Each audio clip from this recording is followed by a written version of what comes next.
इसका जो full form है इट इज़ भारतीय नागरिक सुरक्षा संहिता, भारतीय नागरिक सुरक्षा संहिता 2023 BNSS।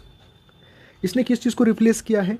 It have replaced criminal procedure code CRPC, capital C small r capital P capital C, replaced criminal procedure code. देखो पहले जैसा BNS की जगह पे IPC था, वैसा जब BNSS नहीं था तब था CRPC, क्रिमिनल प्रोसीजर कोड। नाम में ही दिया है प्रोसीजर, इसका मीनिंग मैं आपको डिस्क्राइब करूंगा, बस याद रखो BNSS have replaced criminal procedure code.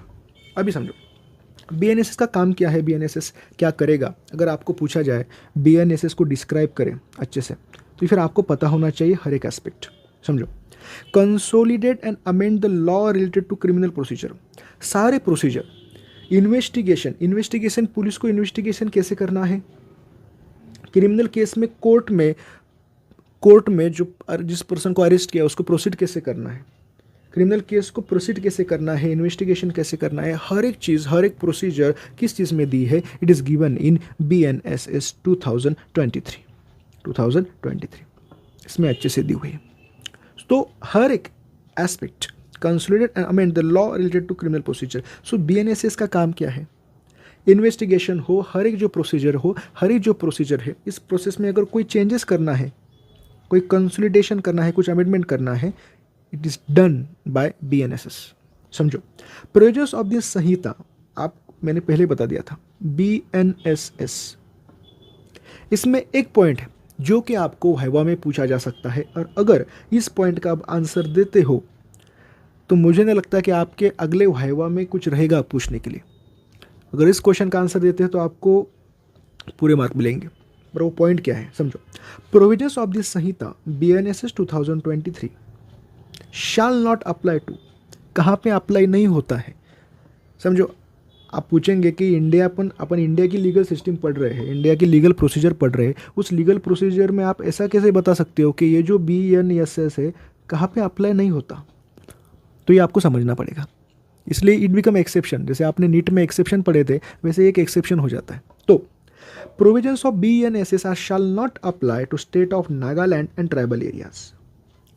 State of Nagaland and tribal areas, what is mean by tribal areas वो भी मैं आपको डिस्क्राइब करूंगा, but first at this state आपको याद रखना है state of Nagaland and tribal areas. Except state of Nagaland and tribal areas को अप्लाई क्या क्या होता है, अप्लाई होता है चैप्टर्स 9, 11 एंड 12।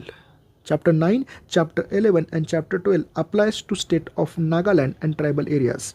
इन तीनों को छोड़ के BNSS का कोई भी rule state of Nagaland and tribal areas को नहीं लगेगा। आप बोलेंगे सर ये क्या कह रहे हैं आप। समझो, स्टेट गवर्नमेंट यहाँ पे चेंज क्या है, समझो मैंने क्या बोला, BNSS लगेगा नहीं, मतलब सेंट्रल गवर्नमेंट के अंडर, सेंट्रल गवर्नमेंट ने ये जो BNSS बनाया है पार्लियामेंट ने, ये BNSS नागालैंड को नहीं लगते। Okay, but state government of Nagaland and tribal areas of Assam apply such provisions to whole or part of state of Nagaland और सच ट्राइबल एरियाज। याद रखना BNSS का ये पॉइंट्स आपको समझना बहुत ज़्यादा इंपॉर्टेंट है, इसलिए अच्छे से ध्यान दो। समझो, स्टेट गवर्नमेंट, नागालैंड का state government, Nagaland plus tribal areas Assam का जो स्टेट गवर्नमेंट है, BNSS के जो नियम है ये स्टेट ऑफ नागालैंड पे, मतलब नागालैंड पे अप्लाई कर सकता है, ट्राइबल एरियाज पे अप्लाई कर सकता है। समझो, पावर किसके पास है, स्टेट गवर्नमेंट के पास। तो state government can apply, they can apply to whole of the state of Nagaland plus tribal areas of Assam, या फिर किसी पार्ट को, या फिर the part of state of Nagaland और सच ट्राइबल एरियाज। आप समझ रहे हो, BNSS जो है ये BNSS वहाँ पे अप्लाई होता नहीं है, बट अगर अप्लाई करना है तो परमिशन, मतलब कौन कर सकता है, तो स्टेट गवर्नमेंट कर सकता है। पूरे नागालैंड पे करना है या किसी आधे पार्ट पे करना है ये भी स्टेट गवर्नमेंट तय करेगा। समझो, with supplemental incidental consequential modifications, मतलब सप्लीमेंटल इंसिडेंटल कॉन्सिक्वेंशियल मतलब on the basis of state government सोचेगा कि BNSS में से कितने कायदे, कैसे कायदे, उन कायदों में क्या चेंज करके उनको अप्लाई करना है, ये सब स्टेट गवर्नमेंट पे डिपेंड करेगा नागालैंड के, स्पेसिफाइड इन दिस नोटिफिकेशंस। फिर बाद में वो नोटिफिकेशन बनाएंगे, वो नोटिफिकेशन बनाएंगे, नोटिफिकेशन को अप्लाई करेंगे, मतलब वो रूल को चेंज भी कर सकते हैं, कहाँ पे अप्लाई करना है ये भी फिक्स कर सकते हैं, एंड उसको अप्लाई भी कर सकते हैं। कौन करेगा? State government. सेंट्रल गवर्नमेंट कर सकता है? नहीं कर सकता है। अभी आपको मैंने बताया था, I will make you explain the meaning of tribal areas. समझो, territories immediately before 21st day of January 1972 included in tribal areas of Assam।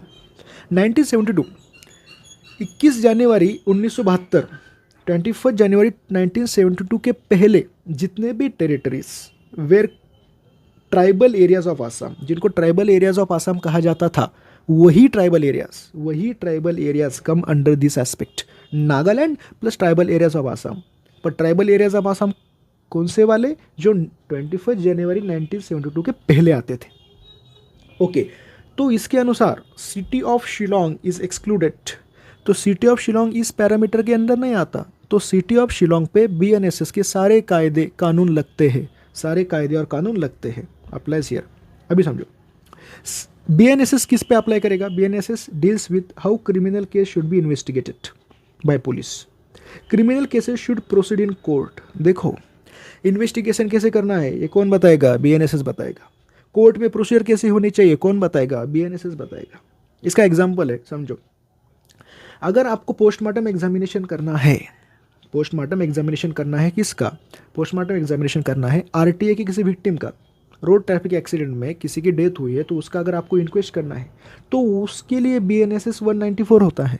BNSS 194 के अंडर जितने भी गाइडलाइंस दी है उसके अनुसार आपको इंक्वेस्ट करना पड़ेगा। Okay, BNSS it's very much important. BNSS पे अगर क्वेश्चन आया तो अगर आपने ये पैरामीटर बता दिया, आपने ये 2 नाम बता दिए, तो एग्जामिनर बहुत ज़्यादा खुश हो जाएगा। और आपको ये इन्फॉर्मेशन याद भी रखना है, it is important for PG. Okay, thank you.